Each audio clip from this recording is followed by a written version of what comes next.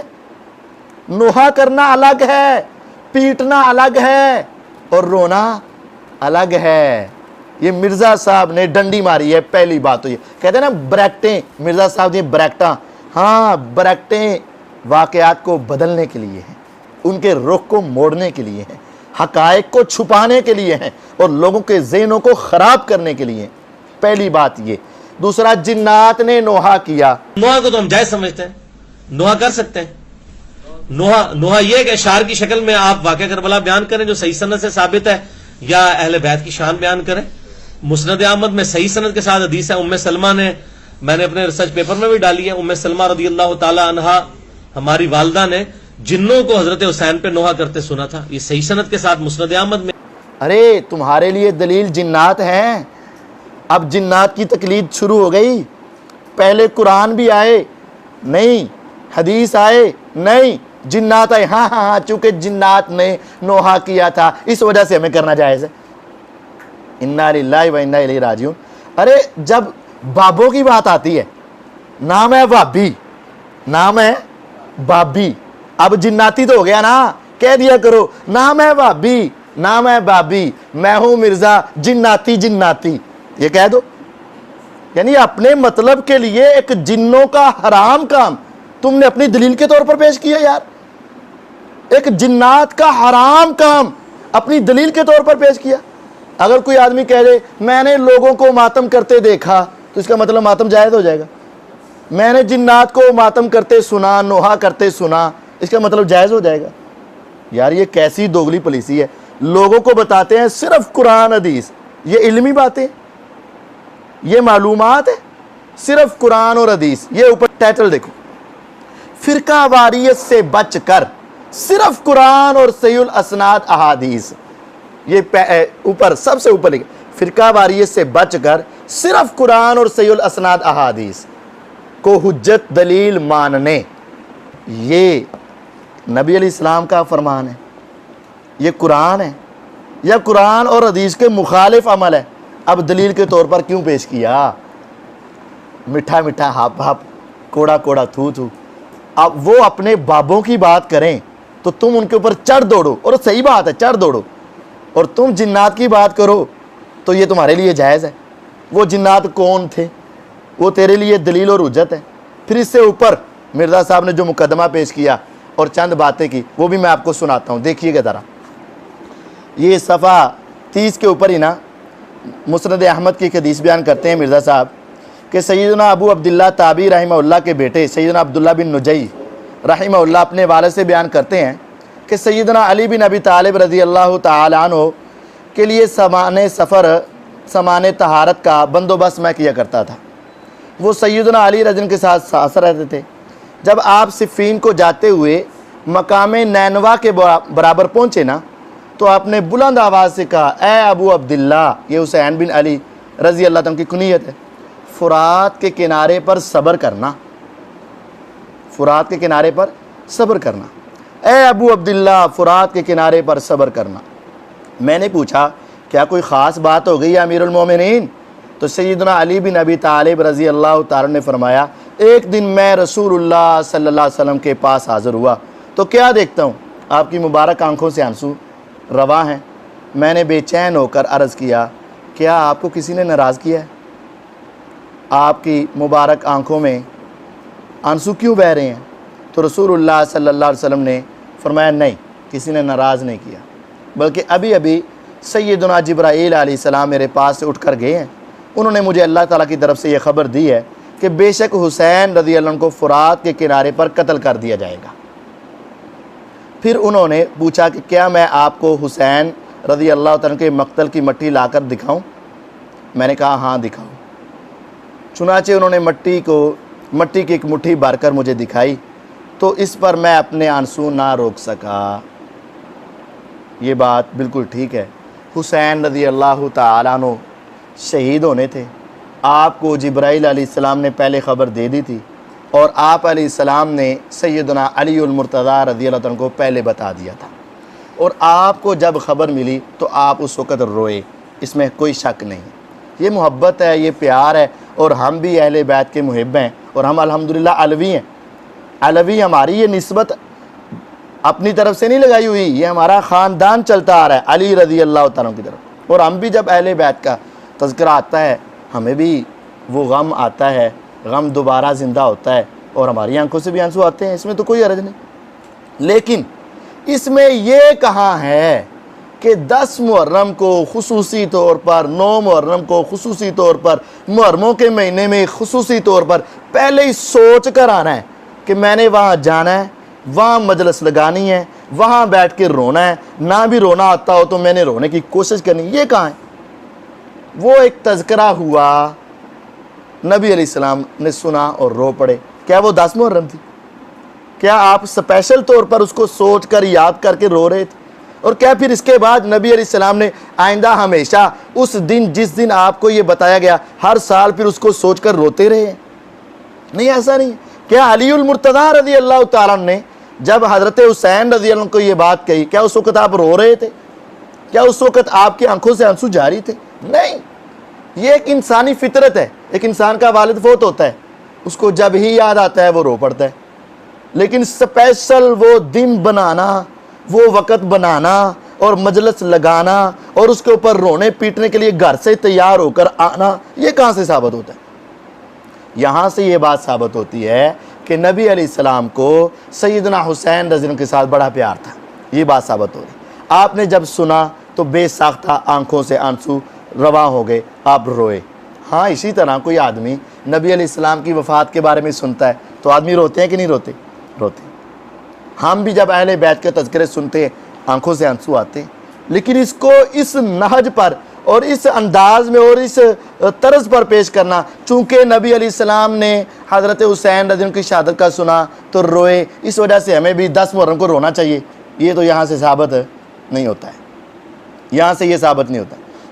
پھر آگے لکھتے ہیں کہ سیدنا جابر بن عبداللہ رضی اللہ تعالیٰ بیان کرتے ہیں کہ رسول اللہ صلی اللہ علیہ وسلم نے ارشاد فرمایا، سید الشہداء یعنی شہداء کے سردار سیدنا حمزہ بن عبد المطلب رضی اللہ تعالیٰ عنہ ہیں، اور وہ شخص بھی سید الشہداء ہے جس نے کسی ظالم حاکم کو نیکی کا حکم دیا، یہ نیکی کا انہوں نے نا بریکٹ میں لگایا، اور برائی سے روکا، تو اس حاکم نے اس حق گوئی کی پاداش میں اسے قتل کر دیا، وہ بھی سب سے بڑا شہید ہے۔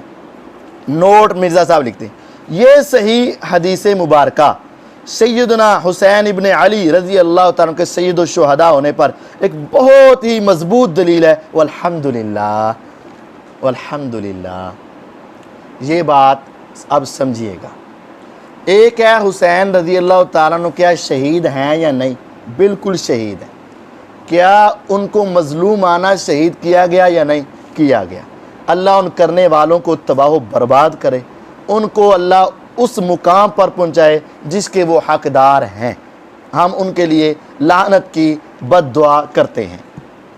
لیکن کیا یہ حدیث سیدنا حسین رضی اللہ عنہ پر فٹ ہوتی ہے کہ نہیں ہوتی؟ اور مرزا صاحب نے کہا کہ یہ ان کے سید الشہداء ہونے پر ایک بہت بڑی مضبوط دلیل ہے۔ اب سمجھیں، اس حدیث میں کہا گیا کہ کسی شخص نے ظالم حاکم کو نیکی کا حکم دیا اور برائی سے روکا، اور اس نے اس حق بولنے کی پاداش میں اس کو قتل کیا۔ سیدنا حسین رضی اللہ تعالیٰ عنہ کس حاکم کے پاس پہنچے تھے؟ کس حاکم کے پاس پہنچے تھے؟ کیا وہ یزید کے پاس پہنچے تھے؟ ان کی تو ملاقات ہی نہیں ہوئی۔ انہوں نے کیا کس حاکم کو جا کر نیکی کا حکم دیا تھا؟ کس حاکم کو جا کے برائی سے منع کیا تھا؟ اور کس حاکم نے قتل کیا ہے؟ نہ وہ یزید کے پاس پہنچے، نہ اس کو جا کر نیکی کا حکم دیا، نہ اس کو برائی سے منع کیا، اور نہ یزید نے قتل کیا۔ تو حاکم نے تو نہ قتل کیا، نہ انہوں نے نیکی کا حکم دیا، نہ برائی سے روکا، تو یہ حدیث ان کے اوپر کیسے فٹ ہو گئی؟ اگر کوئی کہنے والا کہے چلو جی بڑے حاکم نہیں تو جو وہاں کا گورنر تھا اس کو تو کیا تھا نا، تو یہ بھی نہیں کیا۔ عبیداللہ بن زیاد کے پاس آپ پہنچے ہی نہیں. عبیداللہ بن زیاد جو وہاں کا گورنر تھا نا, یہ حسین رضی اللہ تعالی عنہ و ارضا, ہمارے سردار سیدنا حسین ابن علی رضی اللہ تعالیٰ عنہ, یہ تو کوفے اور بصرے کے گورنر کے پاس بھی نہیں پہنچے. تو یہ حدیث ان کے اوپر کیسے فٹ ہوگی؟ اگر یہ کہا جائے کہ انہوں نے نیکی کا حکم دیا تھا, برائی سے منع کیا تھا, اور اس کی پاداش میں حاکم نے اس کو قتل کیا تھا, تو پہلے یہ ثابت کرنا ہوگا کس حاکم کے پاس پہنچے, اس حاکم کا نام بتایا جائے, اور اس کو کیا نیکی کا حکم دیا, اور کیا برائی سے منع کیا, کس برائی سے منع کیا, اور پھر اس نے اس کو قتل اس کے جرم میں کیا. یہ 4 باتیں جو اس حدیث میں ہیں پہلے ثابت کی جائیں, پھر یہ کہا جائے کہ اس کی بڑی مضبوط دلیل ہے. صرف کہہ دینے سے, لکھ دینے سے تو نہیں نہ بن جاتی. ہم یہ سمجھتے ہیں حسین رضی اللہ عنہ حق پر تھے, ہم یہ سمجھتے ہیں حسین رضی اللہ عنہ کو مظلومانہ شہید کیا گیا, ہم یہ سمجھتے ہیں حسین رضی اللہ عنہ کے ساتھ ظلم ہوا, اللہ ان ظالموں کو تباہ و برباد کرے. لیکن ایک حدیث کا ان کے ساتھ تعلق نہیں, ایسے ہی فٹ کر کے بس اوپر لکھ دینا کہ یہ بڑی مضبوط دلیل ہے, والحمدللہ, ایسے کہنے سے تو نہیں ہو جائے گا نا. تیرے الحمدللہ کہنے سے تو ایسے نہیں ہوگا نا. ہاں وہ شہید ضرور ہے, لیکن یہ حدیث ان کے اوپر فٹ نہیں ہوتی. اور یہ بات یاد رہو, مرزا صاحب نے در حقیقت حسین رضی اللہ عنہ کو سید الشہداء بنانا مقصود نہیں ہے. یہاں سے در حقیقت حب علی نہیں, بغض معاویہ ہے. اسی طرح حب حسین نہیں ہے, در حقیقت بغض یزید ہے. یعنی یہاں یہ کہنا ثابت کرنا چاہتے ہیں کہ یزید نے مروایا تھا, چونکہ وہ حاکم تھا, چونکہ انہوں نے نیکی کا حکم دیا تھا, چونکہ اس کو برائیوں سے منع کیا تھا, اس نے اس جرم کے اندر قتل کروایا. یہ سارا مقدمہ یزید پر ڈالنا چاہتے ہیں, جو کہ ڈالا نہیں جا سکتا, جو کہ ثابت ہی نہیں ہے, جو کہ حقائق کے خلاف ہے, اس کی کوئی دلیل ہی نہیں ہے.